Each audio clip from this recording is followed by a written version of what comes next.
Welcome to the podcast, Your Future in Sales and Marketing, the podcast that helps you make great career decisions. My name is Mike Dixon, and I'm a professional sales and marketing recruiter. I love what I do, but my biggest frustration is seeing too many people not realizing their career potential.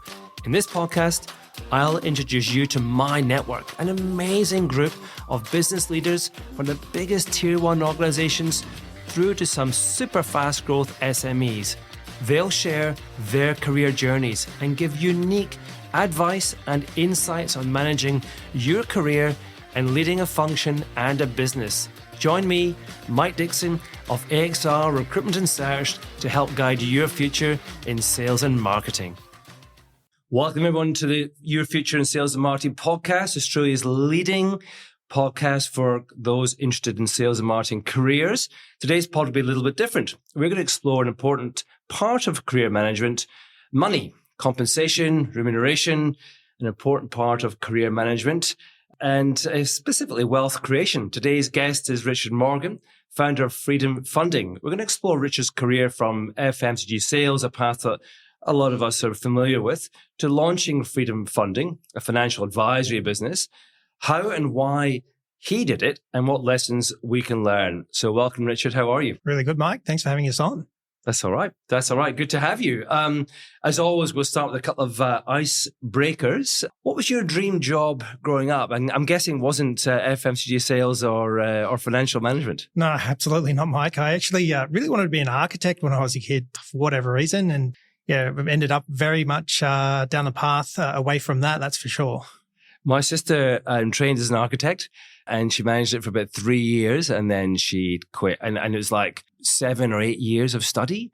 It was ridiculous. And then when she quit, she's now an artist. So there we are, perhaps following her dream originally. But yeah. And where are you from? Tell us a little bit early life, where and how you grew up. Yeah, so I grew up in the northern suburbs of Sydney, out in the outskirts, in a place called Asquith. Usual sort of upbringing. I suppose you look back at it and thought pretty much normal. So big family there. So we had 4 kids, including myself, with mum and dad, and very much sort of middle class. So it was a normal upbringing up there. Yeah, what sort of kid were you? Well, I was the oldest, so I like to think I was the most responsible one, and sort of lifting the bar for the other kids. And we've all grown up on very different paths. So it was a good upbringing, I would say. Yeah, I'm the oldest in our sibling group as well, and I do believe the other two had it a lot easier than me. I think you're the trailblazer has it hardest for sure. Yeah, absolutely. There were a lot more rules. I think I was in bed at 7:30 every night, and by the time we got to my sister, who's the youngest, I think she kind of just did whatever she wanted whenever she chose to. Exactly. Excellent. So we said in the intro, this podcast will be different. And your career is different to our listeners, but it didn't start out that way. So before we explore wealth creation and as part of a career journey, let's explore your journey in terms of FMCG to Freedom Funding. So you're a UTS business grad. Yep. Normal start. What was the first job after uni? Yeah, so I didn't know what I wanted to do when I went to uni, and sort of followed the process. Worked 3 jobs while I was doing full-time uni. I was very sort of driven. And got to the point where I finished uni and thought, oh, geez, what am I doing now? And so eventually came across a graduate program with a company called the Warehouse Group, which was a retail business originated out of New Zealand, and they had an Australian operation. And I joined that graduate program and started my career on the other side of the table to most in FMCG in buying. So it was a very interesting start to the career.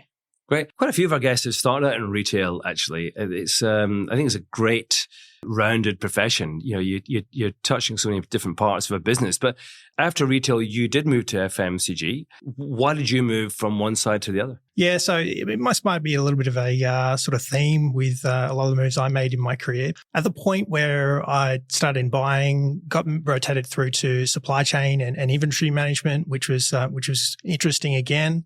Been a couple of years in that business, and I had a great manager at the time. I had a really honest conversation with, and we had this sort of remuneration review, and it was nothing for the second year in a row. I thought, this is quite interesting. I'm very ambitious in terms of what I want to achieve in life, and what do I need to do to get some sort of pay increase here? And he was quite honest. He said, the business is losing many millions of dollars a year. We're not really in a position to pay people a lot more money.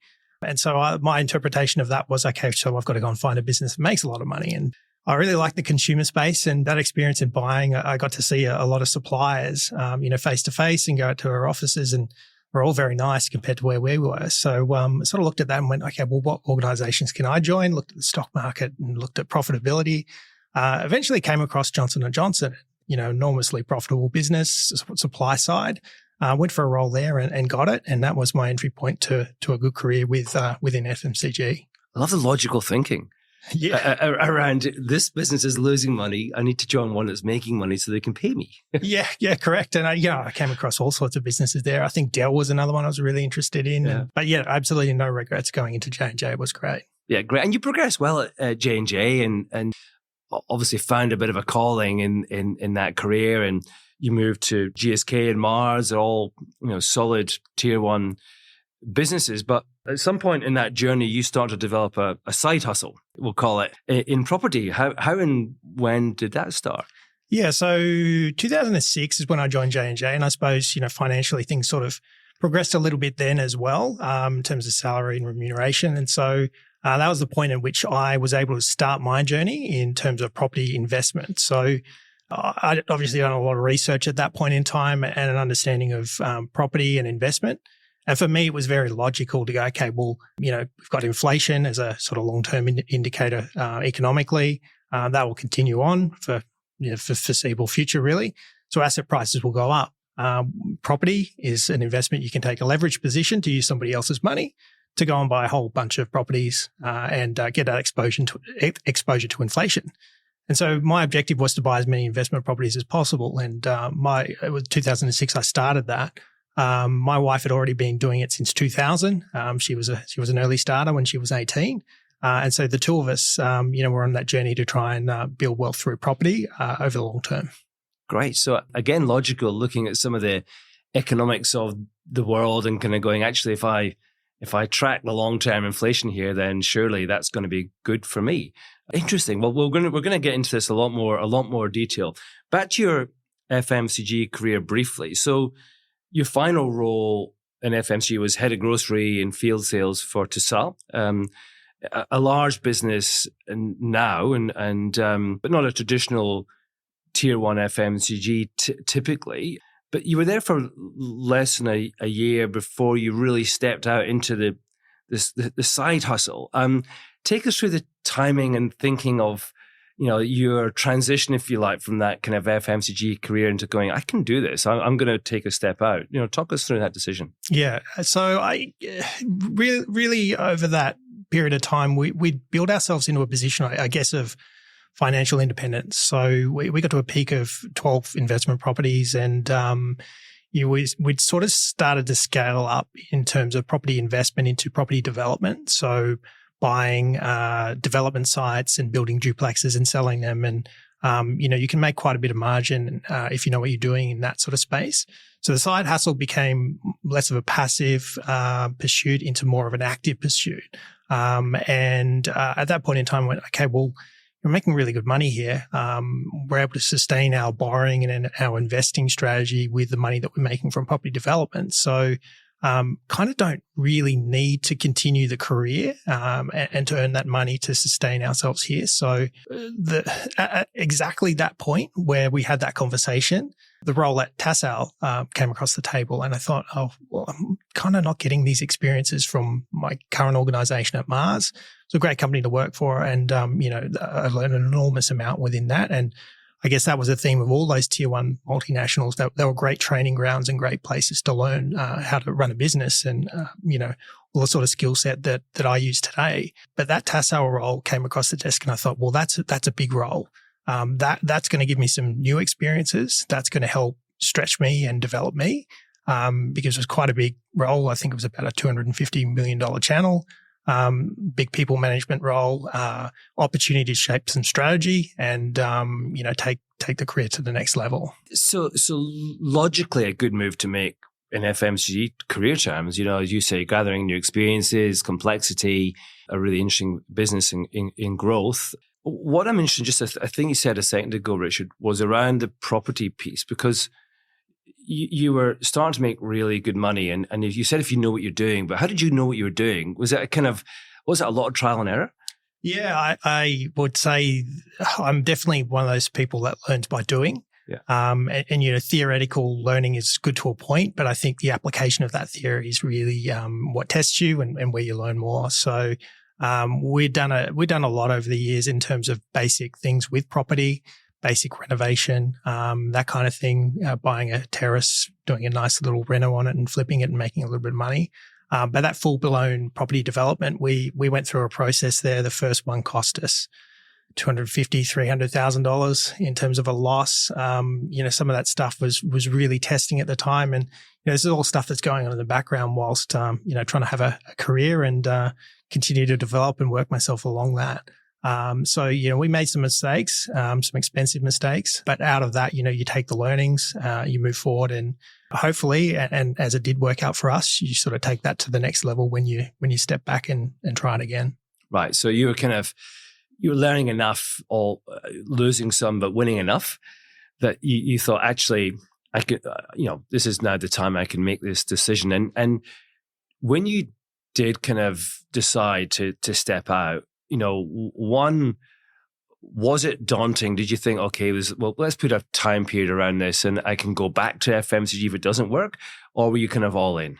Yeah, I think we were in a position where we could afford to fail. So jumping out of FMCG, the tassel role wasn't quite exactly what I hoped it would have been. And for me, it was like, okay, well, this is actually just a reminder that I need to get back on the track that I was originally on. And so I sort of picked the books back up and completed the study and then became a mortgage broker.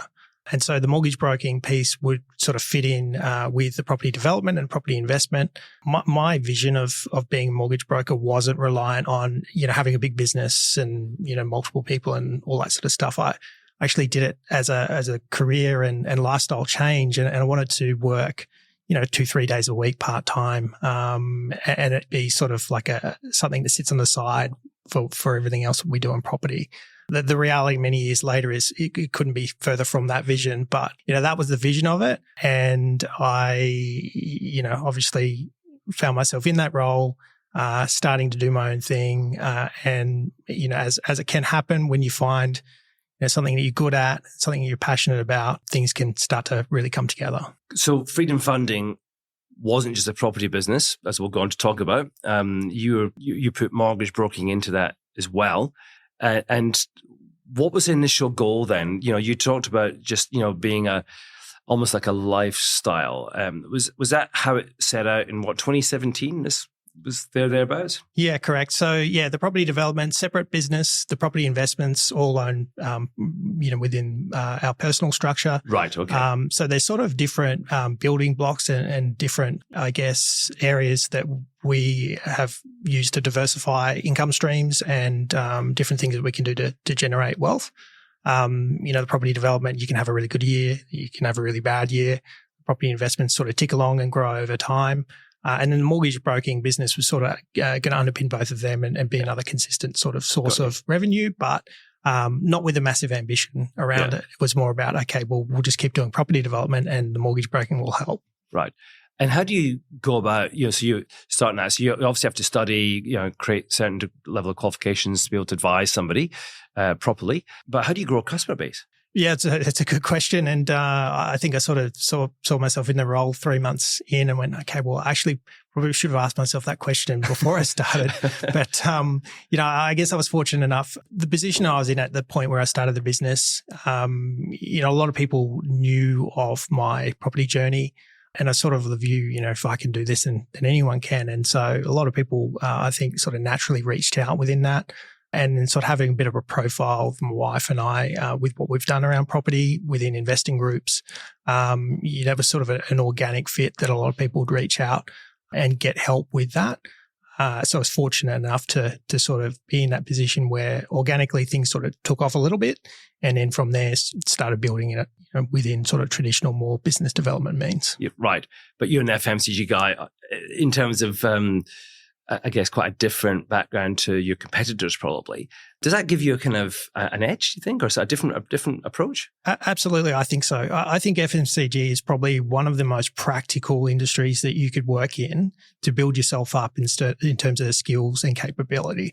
I think particularly if you're working for a good company within FMCG, they'll give you the toolkit that you need to go out and be successful with whatever it is that you want to do in business. So those experiences that I had across those tier ones really, I think, set me up for success with what I do today.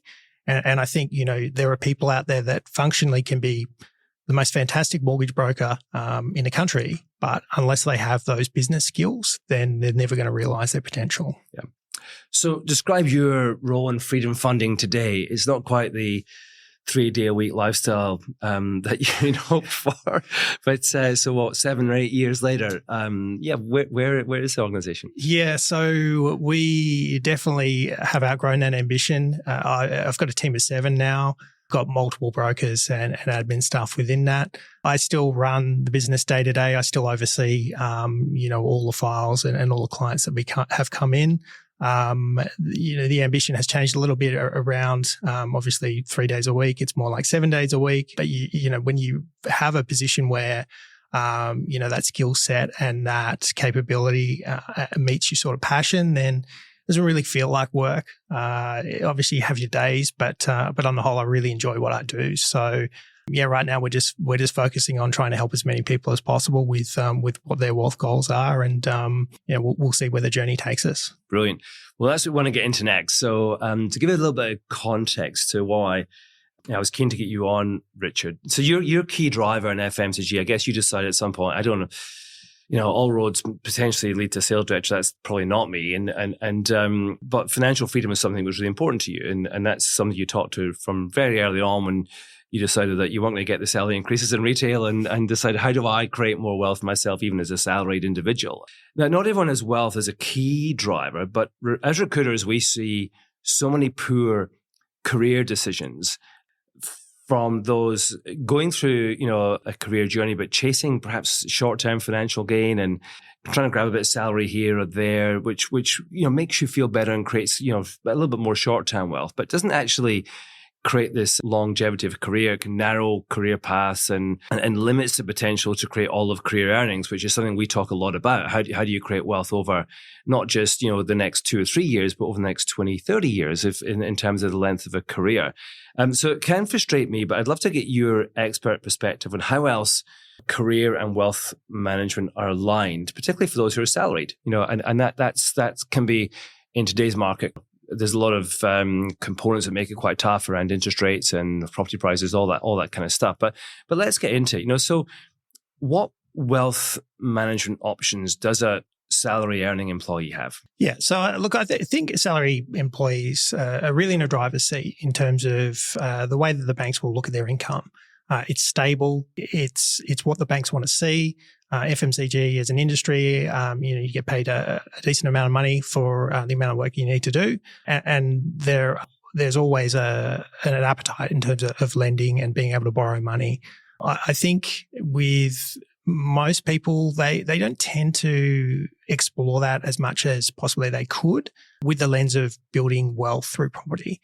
And I think, there are a lot of parallels between career management and between wealth management, and a lot of principles like, trying to make the best decisions that you can with the resources that you've got by employing some basic principles. So, you talk about mistakes in FMCG around short-term thinking. A lot of the same principles apply where you take that short-term thinking with wealth management. You don't necessarily take action to set yourself up for the long term. So the classic FMCG example of that, and I did in my career, was moving for money, and moving from a NAM role to a NAM role, and that's most probably not the most strategic move. Whereas wealth management, you look at it and you go, okay, well, if you can go out and set yourself up now, maybe that means buying an investment property before you feel comfortable with the principle of that, because life is busy and things keep popping up. And there's always a reason not to do that. But the earlier that you can do that, and you delay that gratification in terms of, you stretch yourself a little bit more, and it does feel uncomfortable. The earlier you can do that, the more time you have in the market. With the way that growth compounds over time, the better a position you're going to be in the long term. And the same thing applies with career management there.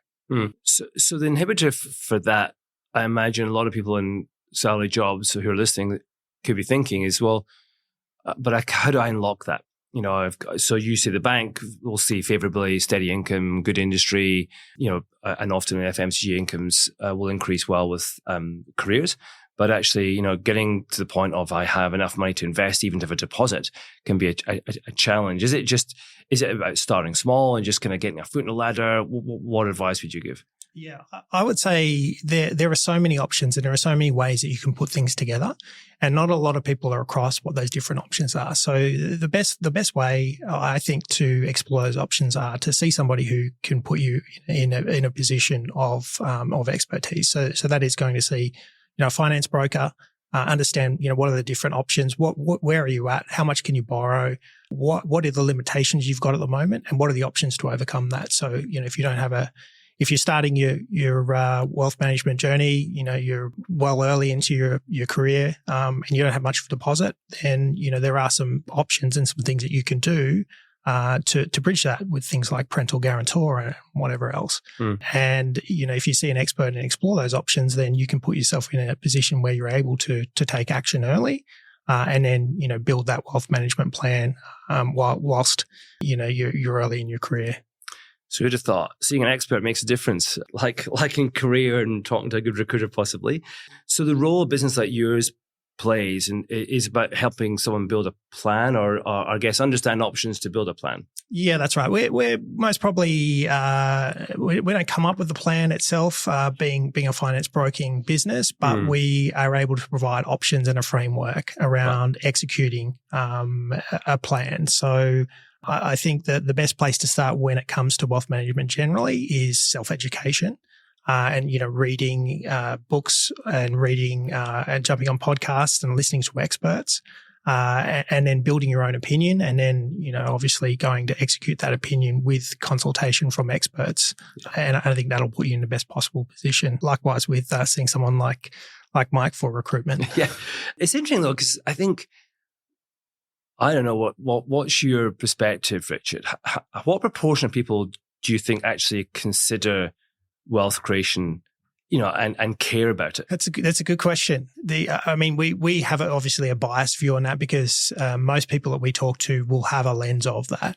But I think there's something like I think 50% of people will have an investment property, and then if you sort of filter on from there, it really drops off in terms of who has 2, 3, 4. Or more investment properties. I think it's something like under 2% of people have over 5 or 6 investment properties. So it's a very narrow net in terms of people that are super focused on building wealth through property. But I think everyone should be thinking about it at some point. I think it's like career. A good rewarding career that you build up over time can obviously help you with your wealth management plan. If you have a thought around, okay, well, what are you going to do when you're earning money in your career, and how can you also best put that to work for you? I think that's the thing that can amplify things for you and put you in a much better position when you get down the line, and create some options for you around, what is it that you might want to do in future, or is it early retirement that you're looking at, or do you want to help your kids with a deposit? Investing early will put you in the best possible position to execute against that. Yeah. So it's. I just wonder why, if half of people are caring and half aren't, but everyone's kind of, some people may just never reach the financial position to do it, or they don't think they have because they've not spoken to somebody about it. But actually, you say there are options open to them that probably don't realize, and maybe it's just people live in the short term, maybe live in the moment. Everyone's busy. I think if you ask someone how they're going to say that they're busy. And who's never busy? Exactly. And so many times, career and family and life gets in the way of making big strategic decisions. I think, if you can create the space to think about this stuff and, to actually understand, what your objectives are, and then understand what your options are, then, you can actually understand that, wow, there's a real opportunity to change the shape of your life if you actually willing to put the work in and take action around wealth creation. When we talk to candidates, we're trying to get a sense of their capability, their potential, to advise them on journeys. But actually, we spend a lot of time talking about life as well, because life and career are intertwined. They don't operate interdependently. One influences the other, and it helps us understand the kind of levels of authenticity of the individual if they can, share a bit about their key drivers and motivators. And I guess it's probably similar with wealth creation. You want to get a sense of what are someone's key drivers and motivators, and everyone have those within life. But if you can, talk to them in career terms as we do, then the career becomes quite a serious thing. And I think, okay, something I've got to pay more attention to. And it's probably the same with wealth. There's actually, your life's going to continue, but you can unlock what you want to do in life a lot more if you have a bit more of a plan and a sense around how you're going to create wealth to achieve that. Yeah, definitely. Yeah. And I think, with all this stuff that you talk to clients, you go quite deep. In terms of understanding goals, objectives, and that sort of thing. So, really sort of flushing them out and understanding what people want, and making sure that you've got that consideration in their plan, and setting them up with the right sort of execution around that. Then that's very important. Do you have a lot of customers in the FMCG world? We do, yeah, we do. And I think, a lot of them sort of came out of the network of people that I got the opportunity to work with, and which is, sort of great appreciation to get that trust from people that to be able to help them. And it's also really rewarding to see when people take action, some of the results that they've achieved. And just talking to a client recently last week who he's finished his career now effectively. He's hit his wealth generation goals, and just a great moment of reflection to go, okay, well, you've got a real great opportunity here to make a difference in people's lives. And it's not about me generating wealth here. It's about helping other people do it and seeing the results of that. And that is really rewarding. Cool. And today's it's tough, isn't it? Cost of living pressure, inflation, which is a key indicator for you in terms of asset growth over time. But in the moment, it's hard for people with interest rates and all the rest. And it must be tough for those who are in, I guess, owning multiple properties when you've got interest rates, they are as they are. But do you see more people defer almost that kind of the wealth creation plans, get through this period, and then they'll not be all right next year or the year after, and it never really happens? Yeah, correct, Mike. I think a lot of this stuff is mindset. So there's always going to be something or a reason to defer this.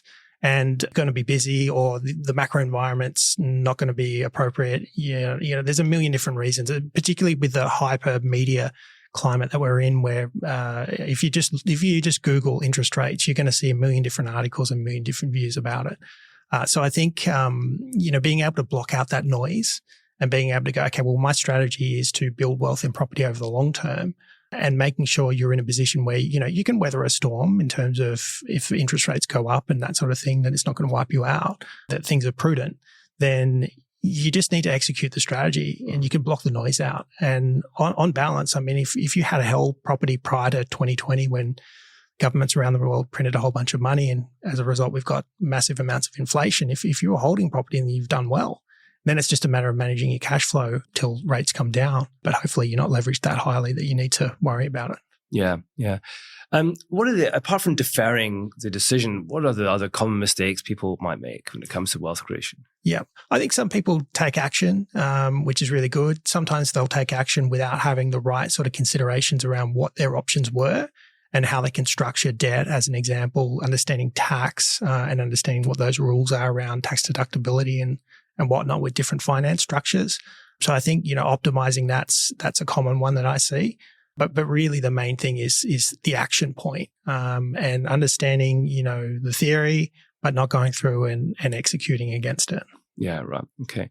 And we've talked a lot about property. Obviously, your other part of your role is is mortgage broking, which I guess is helping someone create the opportunity to do that in terms of understanding how to borrow, how to therefore invest. But how does your business work? How do you get paid? Because, you know, as a recruiter, we get paid as a percentage of someone's salary that we place, you know, so the more people we place, the more money we make. But we're interested in, you know, helping someone not just make one move, but make several moves over their career. That's when it becomes really important for us.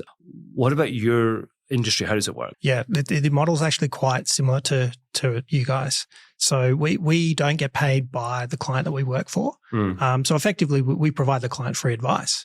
We get paid by the bank or the lender that we set that client up for. We get paid a proportion up front, and then we get paid a deferred portion that you get paid for the life of the loan. We're legislated by a thing called best interest duty. So we need to make sure that we're putting the needs of the client above all other, even the needs of ourselves. So it's a conflicted remuneration model in that respect, but our model is very much predicated on building wealth over time for that client and that engagement. So, you know, we'll do an annual review with every single client on the anniversary. We'll talk through their portfolio, or you know, it might be very simple. We're just doing a rate review because they've just got one owner-occupied mortgage. But we will continue that engagement over time, making sure we're always looking out for them, putting them in the best possible position with what they're looking to achieve. I think people often look at rates and their relationship with the bank and think, oh, it's too hard to undo. I'll just leave it the way it is. Yeah, correct. And you know, that's where I suppose outsourcing this, you know, everyone's busy. Outsourcing it to a team like mine can help. You know, I've got Deb in my team who all she does all day, every day is negotiate with banks. And she loves it. So, you know, if you've got an existing mortgage, then she'll call the bank up on your behalf and she knows what the bank can price it at. And so she'll negotiate it down to that level. So, very good. Yeah. Very good. I'll give Deb a call.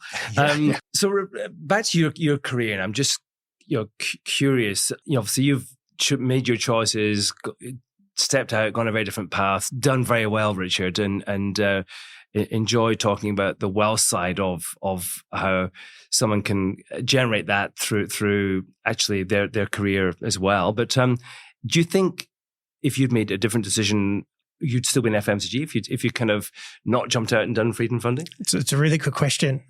Sliding doors moments, right? I think eventually, to be honest, I would have left FMCG. I think I'm probably too entrepreneurial for a structured framework that you need to sit within, particularly with the sort of tier one multinationals. So I think eventually at some point I would have made a move externally, but certainly I made a lot of mistakes in my career. You know, in terms of I didn't have anyone giving me good advice. I just sort of made decisions along the way, and a lot of those decisions were short-term focused in order to try and get some more money to service more debt so I could buy more properties. But, you know, had I sort of had that better quality advice and more of an understanding of the whole of career, then things certainly could have looked differently. That's for sure. Yeah. If only you'd been aware of a good career podcast, you would have been probably locked you still into FMCG. You know, but for some people, it's careers evolve, life changes. You know, you don't stay often in the same sector forever. Albeit FMCG is a great place to be. You know, we've launched into non-FMCG in our organization AXR as well, and helping people kind of transition into other areas. It's you know, the more kind of enjoyment you get out of a career, the better. And so I'm all for that. But I'm curious as well. Would you have done anything differently when an FMCG in your wealth management decisions when you look back now? Different in my career or different with the wealth? Different with wealth, yeah. So you've developed an expertise that's grown over the years, Richard, and it's always easy to look back and talk to our younger selves and say, what was I thinking?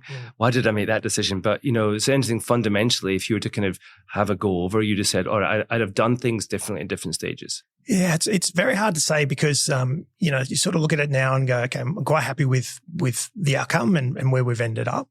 I suppose there would have been, you know, there were a lot of mistakes that we made, and that learning by doing. Yeah, so I think a lot of the learning that I had along the journey was learning by doing. And I think if I could have found a way to get some better advice on my wealth creation journey, then I probably would have had better quality outcomes there for a while. And, you know, particularly sort of lost a lot of money on one development that was the first one that we did. And you go back and you go, okay, well, I would have made that mistake again if I had had that advice.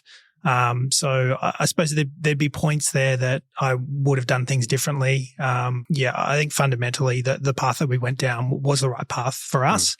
And, we're happy with where we ended up with it. Well, good resilience to make the mistake on the first one and then come back for more. And you, obviously it worked out. You're still here. So yeah, correct. That's great.